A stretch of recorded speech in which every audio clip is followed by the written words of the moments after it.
Our bodies change, and that's a fact. Age, injury, career shifts, family demands, recovery needs, they all affect how we move and teach. But here's the truth. Adapting and evolving through the changes, it's not losing your edge, it's gaining longevity. Yes, it is. If you want to learn how to train and teach with purpose through every season of life, be sure to hit subscribe now and share this episode with a friend who's ready to thrive long term. Hey there, welcome to Group X Appeal. I'm Kimberly, Spreen, Glick. And I'm Terry Shorter. We're excited to bring you this hot and sweaty podcast. With over 25 years of experience each in the health and fitness industry, we're here to share hilarious, heartwarming stories from our lives and careers. And offer practical nutrition tips, expert exercise advice, and strategies for holistic well-being and a positive mindset. Group X Appeal is your go-to source for inspiration, motivation, and a few laughs along the way. So tune in and let us help you be the healthiest, happiest version of you. Welcome back to Group X Appeal, where we explore movement, mindset, and community that keeps us inspired. I'm Terry Shorter. I'm Kimberly, Spreen, Glick, and today we are talking about something every instructor and every participant faces. And that's how our bodies change over time and how we can actually adapt with grace and intention. So this episode is not just for the seasoned instructor or long-time athlete. It's for everyone and anyone who wants to continue moving, teaching, and thriving no matter what life throws at them. Yes. So we have got 5 tips to share with you, ideas, concepts, and Terry, why don't you kick us off with number 1? All right, here we go. I'm a-kicking. Here comes. Wah! So the first thing that we wanted to share with you is just knowing that life phases affect how you move. Have you experienced that yet? A little, just a bit. Right. So from the early career energy to... That was fun. That was fun. Lots of burpees back then. A ton of them, lots of cardio. Taking that early career energy to midlife responsibilities to the golden years. Each stage. Why are you pointing to me at the golden years? I'm not at my golden years yet. Not yet. They're coming. They're closing in fast. Yeah. But it's all good because each stage, it just brings different strengths. It brings different challenges. And of course, every phase has different recovery needs as well. And recognizing these shifts is really key to sustainable moving and teaching. For me, when I first started, like I said, I was just joking, but not joking. It was hardcore cardio, right? Absolutely. Teaching cardio, lots of jumping up and down and way too much jumping. Way too much jumping, lots of repetitive movements back in the day. That was the trend.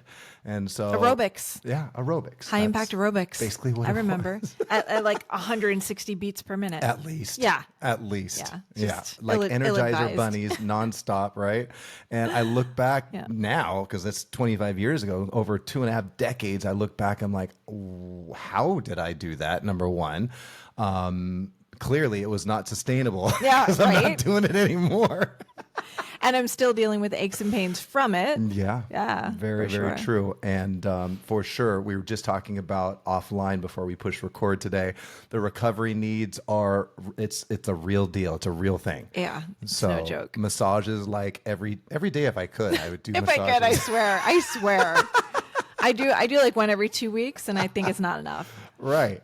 So, but it's part of the process. Yeah. And if we understand exactly where we are in that process of movement, that's right in itself half the battle. I think so. Right. And so that's our first tip for today. Yeah. Is just knowing where you're at and understanding it and respecting it and honoring it and all that other good stuff. I think honoring it's a big thing. Yeah. I think that when we can live our life from a place of honoring ourselves and the body that we're in, wow, what a difference that makes. It does. Yeah. It's a choice. So we weren't complaining. We're just we're reflecting. We're reflecting with grace and intention. And some humor. And a little bit of humor. Oh, yes, they were good days. So the second idea Wait a second, you sound like an old lady. Those are the good old days. Well, you're the one that pointed to me when you said golden years. What? So another concept, another idea is adapting. Yeah. What it is that you do. So if you take classes, it would be like the formats that you take. If you teach, it's the formats that you teach. And for those of us that teach, we need to think about how we can show modifications, cue modifications for different exercises and intensity, not in the sense that it's good, better, best, or beginner, intermediate, advanced, but they're just options. Yeah. So that we can create a space for everyone in our classes to feel like whatever option they choose, it's not because they're stronger, weaker, more experienced, less experienced, not injured, but it's just the option that works for them. Right. And then, of course, no matter what it is you choose to do, the classes you take or the exercise that you choose to do, maybe it's hiking or pickleball or whatever it might be. Of course, we always encourage it in a group setting because it's just more fun that way. It's why we're the Group X loving people that we are. But make sure you're integrating recovery strategies and let it be whatever recovery you need based on the age range that you're in or whatever it is you're feeling in your body, and focus on, for those of us that teach, making sure that everyone feels comfortable in our classes. We want to create inclusive environments that have great energy, great flow, but in no way, shape, or form ever makes anyone feel, for whatever reason, maybe it's the stage of life they're in or where they're at as far as level of ability, we never want them to feel excluded from being a part of the community that we're facilitating. Absolutely. I think when I either participate in classes as a student myself or lead classes, I love when I can see different ages. I do completely too. different, like a huge range of different ages and skill levels as well. People who may have literally come into fitness for the very first time to the veteran. Participant. That's when I know it's a really good class, when that type of range of demographics can come together in one place. And that reminds me, we can't make assumptions either. Yeah. Because there could be someone 20 years old that comes into your class that struggles, and someone 80 years old that comes in and blows the 20-year-old away. Right. I've seen it with my own eyes, and it is inspiring and amazing. Yeah. And so we can't make assumptions that people in different age brackets are just going to need a certain level of modification, or, we got to let people honor themselves, just like we're encouraging you to honor yourself. Yes. Great point. Thanks for sharing. Yeah. Absolutely. And, that leads to our next point is longevity plans for body and mind. So this is something, as we talked about evolving and changing, right? And honoring that. This concept is something I wish I would have known back then. I wish I had known. Right? Yes. I wish I would have, for sure. Building a long-term plan includes strength maintenance, mobility, cardio, balance, and mental wellness. It's a very important, balance of all those different elements. So not just one or the other. When I see somebody who is on the weight floor and they're lifting weights, and that's all they do. Which is pretty common. Which is super common. I really want to muster up some courage and just say, hey, would love to invite you to a yoga class so you can work on that mobility, so you can work on some body weight strength, perhaps. You can work on some, balance and some mental clarity. The strength is great. However, if you can bring this into your regimen, you'll see, I think, an even better level of performance lifting weights. Yeah. And it goes to the other, end of the spectrum as well. Those who are constantly doing yoga, for example, and they do yoga class after yoga class after yoga class after yoga class, I would recommend and encourage them to go onto the fitness floor and pick up some weight, work on that external resistance, and get their heart rate up too. Get the heart rate up for sure. Yes, for sure. Do some cardio. Yeah. To improve, their body composition, their muscle mass, help reduce fat, also help with their bone density too, especially as we age. Definitely. So just finding that balance so you can have that really solid and successful long-term plan. Yeah. I think it's really huge. Yeah. Longevity for body and mind. Yeah. And then this one is a note definitely for our instructors out there. What are you going to say? We've had multiple conversations about this, and luckily we are on the same page on this point. But please, for the love of all that is holy, teach with empathy. Yeah. Because we really want to meet people where they are. Do we want to challenge them? Yes. Absolutely. Through challenge, we become stronger. Yeah. And when we talk about empathy, we're not talking about softening your classes. Or babying them. Yeah, we're not talking about coddling. But this is about understanding that that people who come to our classes, they may have limitations, they may have injuries, they may have different recovery needs, and we just don't know enough about them to feel like the right thing to do every time is to just kill them, you know? And so we need to make sure that we are creating safe, adaptable environments that foster loyalty and trust. We want the people that come to our classes to trust us. And if we're not there with empathy, meeting them where they are and encouraging them not to go all out every second, but to honor themselves. And when it feels right to push, they push. When it feels like they need to pull back a little, they pull back. And it's all welcome in our classes. That's how we create trust and develop consistent attendance. And I know you've got some strong feelings about this too. She's laying it out there. I'm just putting out some red carpet. I appreciate the red carpet. It's helping and coaching participants to find the edge that is completely acceptable. Part of what we do. It's part of what we do as a coach. Coaches help us stretch. They help us expand. But what coaches do not do is try to kill their students. Yeah. And they don't assume they know everybody's edge is the same craziness. Absolutely. Everyone's edge is definitely different. Everyone's goals are different. Like Kimberly mentioned, they may have different limitations or injuries that they experience and they're trying to get through. And so our goal is not to kill our participants. Our goal is to take care of our participants, challenge our participants, coach them, and, again, be empathetic. It was funny. Terry doesn't know I'm about to share this, but I was teaching right after him one day last week, and a member came up to him just sweaty and just like, "Oh man, you killed me." And I have heard instructors like giggle at that and be like, "Yes, well, I'm glad, you're welcome." That's a common one. Somebody like, "You killed me," and they'll be like, "Oh, you're welcome," as if like it's a badge of honor to kill our participants. But you know what his response was?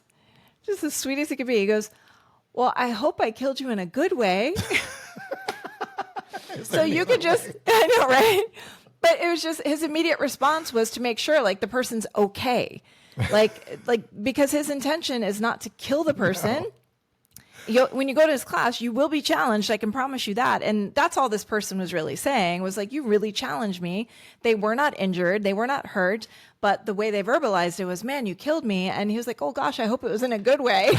And that's what we're talking about, is helping people find their edge, but in a way that feels good for them in the long run. And so we can see them again too. Right? This is not a video game where you get multiple lives. No, our participants do not get to respawn.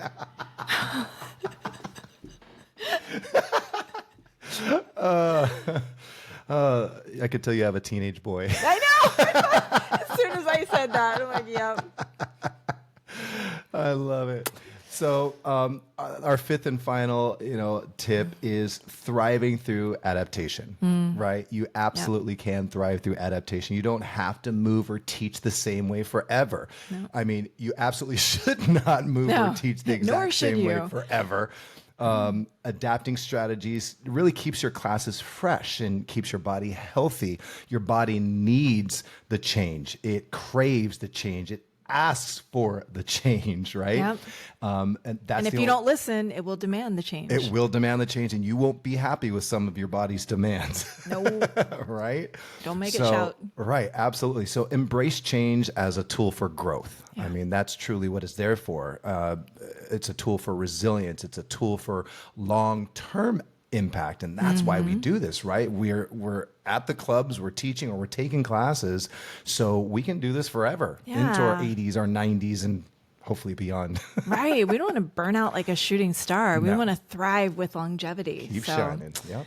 So change, of course, is inevitable, but thriving through change is a choice. And by adapting with intention, with empathy, and with strategy, you can continue moving and teaching and inspiring for years and years to come. For sure. Well just said. like we plan to. Yeah, for sure. We are.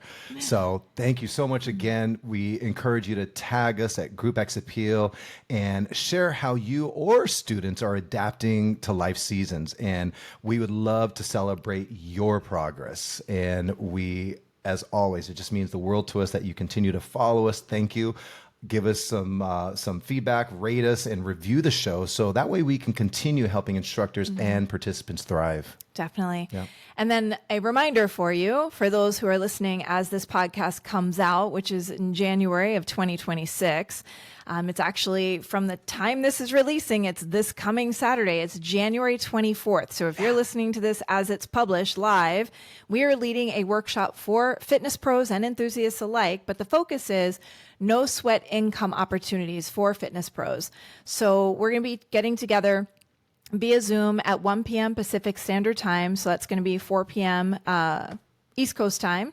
And we're going to be providing a number of different ways that you can increase your impact and your income. And for those of you who are enthusiasts and want to come learn what those opportunities are, in case you are just really passionate about the health and fitness and wellness and yoga, come join us as well. For those of you who are certified fitness pros, the workshop will be offering CECs. It's been approved through ACE, the American Council on Exercise. You're going to get 0.2 CECs. That's 2 credit hours of the 20 that you need over the course of 2 years. So come earn your CECs and learn a number of different ways that you can expand your reach beyond the workout. Yes. So can't wait to do that. It's going to be fun. Excited. Come be with us live. Absolutely. So this is your year, 2026, and we're so happy to be a part of it. Thank you for allowing us to be a part of your year. Yeah. And I know we'll get the question if we're going to record the workshop. We are going to record the workshop. So if you aren't able to be with us live, you will get the recording as well. So, great point. So be sure to register whether you can be with us live or not. Yes. Okay. Great Awesome. point. So fantastic. That is it for us today. Hopefully this was helpful. I am Terry Shorter. I'm Kimberly Spreen Glick. And as always, we encourage you to make it a great day. And why, Kimberly? Because it is a great day to have. It sure is. Until next time. Much love.